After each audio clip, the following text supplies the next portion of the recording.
কেমন আছেন সবাই? নিশ্চয়ই ভালো আছেন, আমিও ভালো আছি আপনাদের আশীর্বাদ ও দোয়ায়। তো যাই হোক, রাত্রের রান্না শুরু করে দিয়েছি। ভাত বসিয়েছি,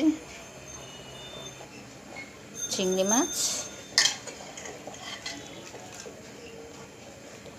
মাছ একটু অন্যরকম করে রান্না করব। দেখুন, এগুলো এখনো কাটা হয়নি, কাটতে হবে। দেখুন, আমার চিংড়ি মাছ কাটা হয়ে গেছে, সবটা কেটে নিয়েছি। এবার এটাকে একটু ভেজে নেব। চিংড়ি মাছে যে মশলা, একটু শস্য, চিনাবাদাম, নারকেল, রসুন, আদা, সবটা আমি মিক্সিং বাউলে নিয়েছি। এবার এটা একটু পেস্ট করে নেব। পেঁয়াজ দিয়েছি।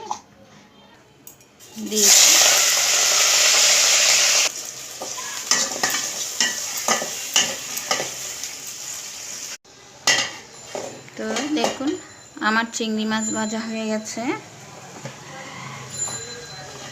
চামচটা গরম হয়ে গেছে, একেবারে ধরতেও পারছি না। ঠিক এইভাবে ভেজে নিয়েছি, হালকা, বেশি ভাজি নেই, যেহেতু এটা রান্না করব। কম তেলে রান্না করছি, কারণ যেহেতু আমি চিংড়ি মাছ ভাজায় তেল দিয়েছিলাম, তেলটুকু আমি ঢেলে রেখেছি চিংড়ি মাছের সাথে। এখানে আমি দিয়েছি অল্প একটু গোবিন্দভোগ চাল, শুধু ফ্লেভারের জন্য। দুটো তেজপাতা দিয়েছি। এবার পেঁয়াজগুলো দিচ্ছি, পেঁয়াজটা একটু ভেজে নিচ্ছি। দেখুন, একসাথে ভেজে নিচ্ছি। বলেছিলাম আমি অন্যরকম করে একটু রান্না করব চিংড়ি মাছটা। তো যাই হোক, দেখতে থাকুন বন্ধুরা।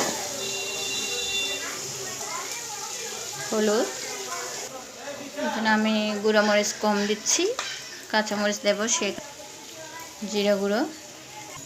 এবার দেখুন, চিংড়ি মাছ থেকে তেলগুলো একটু একটু দিচ্ছি আমি। পেস্ট করে রাখা সমস্ত মশলা দিয়ে দিচ্ছি। ওই পেস্টের মধ্যে ছিল চিনেবাদাম, রসুন, নারকেল, পেঁয়াজ, একটু শস্য, আদা, সব কিছু দিয়ে আমি পেস্ট করে নিয়েছি। এবার এটা একটু কষিয়ে নেব। কাঁচামরিচ বাটা।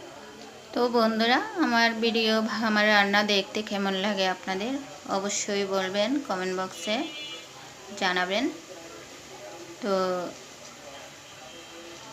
আমি ঘরোয়া রান্নায় আপনাদেরকে দেখানোর বা শেয়ার করার